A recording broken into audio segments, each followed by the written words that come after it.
अब देखते हैं डिग्री ऑफ पॉलिनोमियल क्या होता है।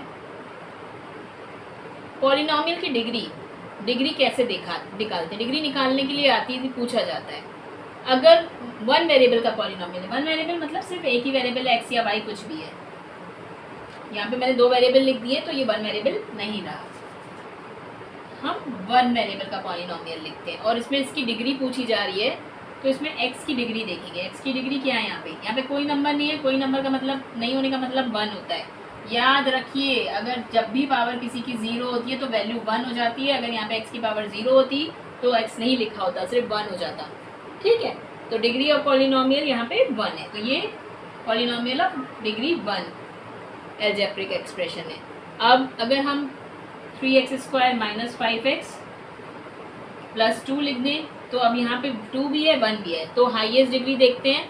तो यहाँ पे डिग्री 2 पॉलिनोमियल है कि डिग्री 2 है। अगर यहाँ पे हम 4 कर दें, यहाँ पे 3 कर दें, तो ये पॉलिनोमियल अब डिग्री 4 है। राइट, ये हो गया पॉलिनोमियल जिसमें वेरिएबल एक ही था, उसकी डिग्री। अब हम देखेंगे पॉलिनोमियल जिसमें दो वेरिएबल्स हैं, उनकी डिग्री। यानी दो वेरिएबल्स का मतलब है एक्स और वाई है या कुछ और है, एक्स और जेड है। फॉर एग्जाम्पल मेरा ये एक इक्वेशन है।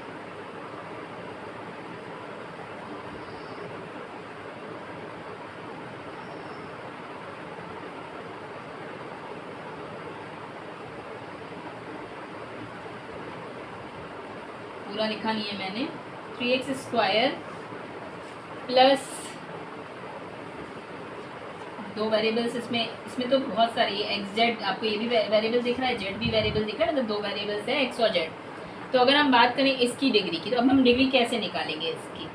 तो इसकी डिग्री निकालने के लिए हम क्या करेंगे, हम हर टर्म में सम ऑफ द डिग्रीज निकालेंगे। अब यहाँ पे तो एक ही वेरिएबल है, इसकी डिग्री 2 है, इसमें 2 + 2 4 है इस टर्म की, इसमें डी 3 है और इसमें कितनी है 3 है जेड की। तो ये हो गई हर टर्म की डिग्री। हमने हर टर्म की डिग्री लिखी और जो हाईएस्ट डिग्री आएगी उसमें वही पॉलिनोमियल की डिग्री होगी। आई होप ये क्लियर हो गया आपको। हर टर्म की डिग्री लिखेंगे अगर आपकी वेरिएबल्स ज़्यादा हैं, और सम करके लिखेंगे आपकी इनकी टर्म्स, इनकी डिग्रीज को। यहाँ पे जैसे दो वेरिएबल्स हैं, उन पर दोनों पे डिग्री 2 है, तो इसको सम करेंगे, प्लस करके लिखेंगे। अगर हम कांस्टेंट टर्म्स की बात करें, कांस्टेंट की, सपोज सिर्फ 7 है मेरे इक्वेशन में, तो इसकी डिग्री क्या होती है, इसकी डिग्री 0 होती है।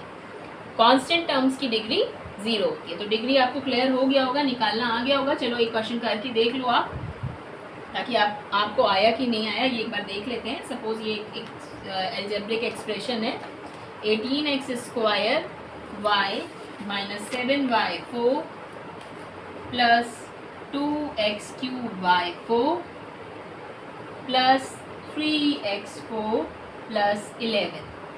राइट, अब इसमें हमें डिग्री बतानी है क्या है इस पॉलिनोमियल की। तो डिग्री हम कैसे निकालेंगे, सम करेंगे।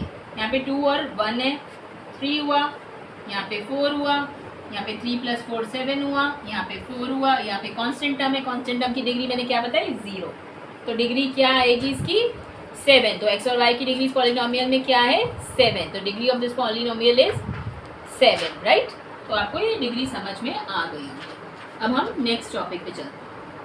अब देखते हैं लीनियर पॉलिनोमियल, क्वाड्रेटिक पॉलिनोमियल और क्यूबिक पॉलिनोमियल। ये क्या होता है, क्लास 10 के लिए बहुत इंपॉर्टेंट है।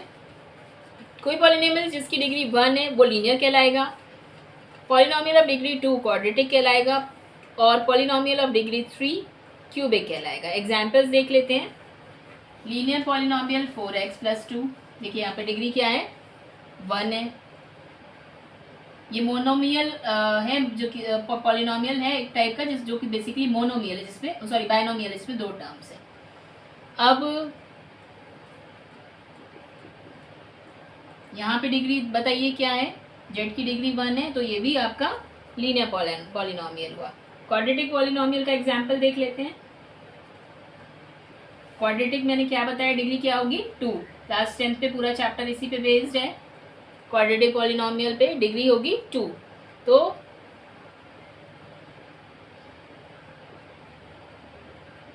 2t² + t + 3, यहाँ पे क्या है, इसकी डिग्री 2, इसकी 1, तो क्या पॉलिनोमियल की डिग्री है 2। तो ये क्वाड्रेटिक पॉलिनोमियल हो गया। क्यूबिक की बात करें, क्यूबिक तो पॉलिनोमियल की डिग्री क्या होगी, मैंने बताया 3।